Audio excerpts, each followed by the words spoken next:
Hello, my friends, and welcome back. Thank you very much for being with me again today.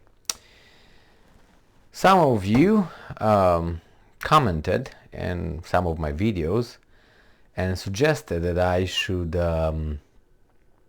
provide you with some names and maybe start reading from some books that I thought they were influential for my development, and I thought it was a good idea. And I will find out after I made this video if that was a good idea or not.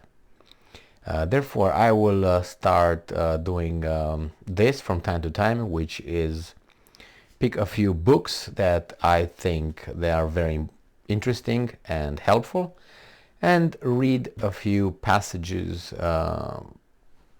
few parts from the books.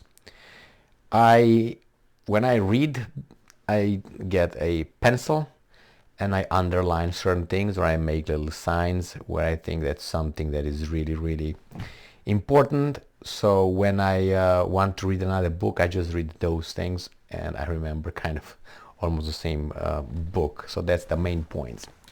So I will start today with this book, which is called Propaganda.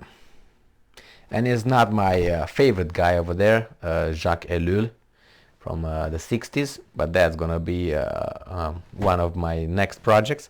And why not? Because that's too much. I almost underlined everything in that book. That's how fantastic that is. So let's start with this one. This Propaganda is the first one that I heard of, and I think this is the first one that came out. So this was even before Goebbels showed up with his propaganda. So this was Goebbels' inspiration, let's put it this way, okay? And this guy's name, this person's name is Edward Bernays, Bernays, Edward. And this book was written in 1928. Remember, Goebbels was later than that, right? So it has here a few chapters, and I'm just going to read a few things that I underlined. And I'm going to start with this one. The conscious and intelligent manipulation of the organized habits and opinions of the masses is an important element in democratic societies. Democratic society. Those who manipulate this unseen mechanism of society constitute an invisible government, which is the true ruling power of our country.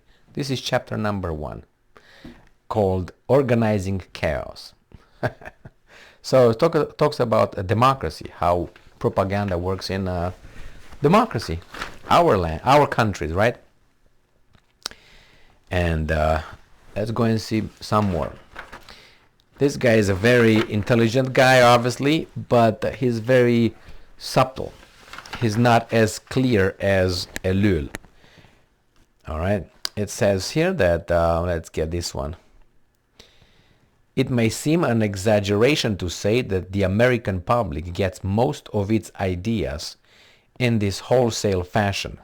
The mechanism by which ideas are disseminated on a large scale is propaganda, in the broad sense of an organized effort to spread a particular belief or doctrine. Judged by this definition, we can see that in its true sense, propaganda is perfectly legitimate form of human activity. Any society, whether it be social, religious, or political, which is professed of certain beliefs and sets out to make them known, either by the spoken or written words, is practicing propaganda.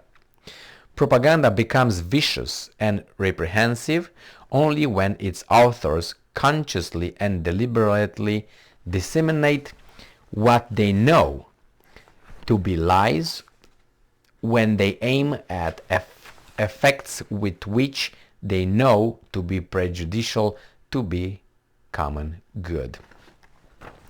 So that becomes a great thing, right?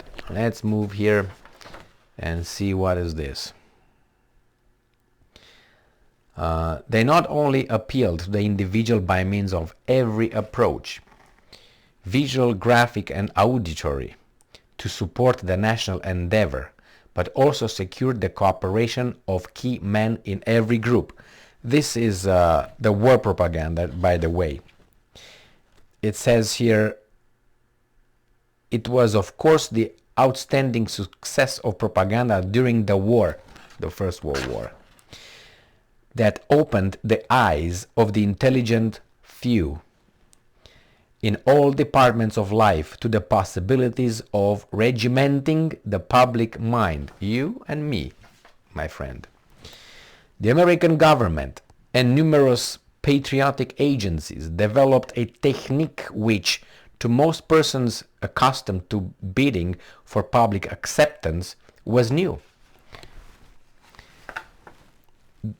They not only appeal to the individual by means of every approach, visual, graphic, and auditory, to support the national endeavor, but they also secured the cooperation of key men in every group.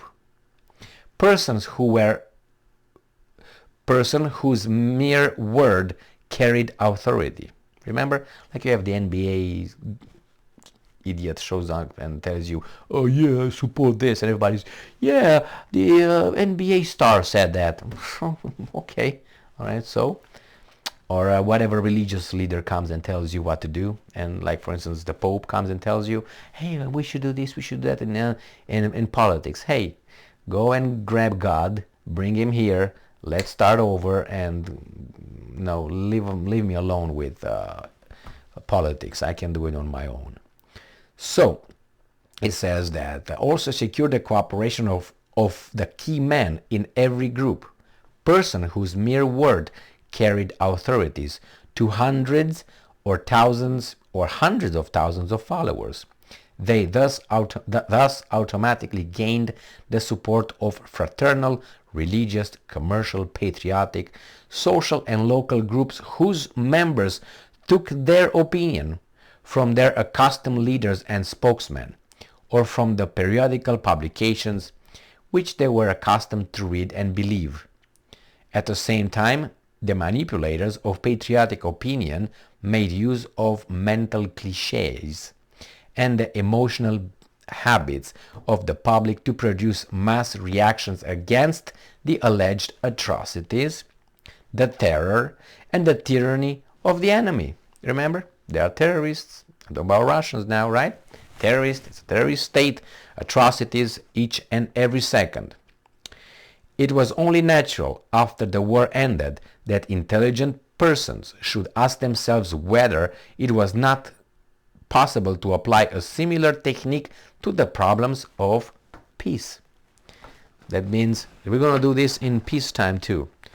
Well, it says small groups of persons can and do make the rest of us think what they please about any given subject. Did you hear that?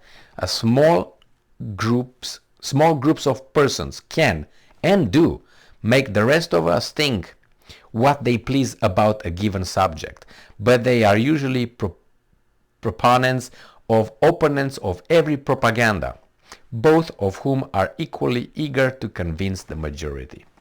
So this was chapter number 1 from this book called Propaganda 1928 by Edward Bernays, and this was just the first chapter called Organizing Chaos. So I will keep reading from this other things that I underline and put an exclamation mark on the side of the text, and I'm gonna go from one book to another in the future. So maybe see you next time. Thank you very much for being with me again today. Stay strong, stay smart, look for the truth, and be just.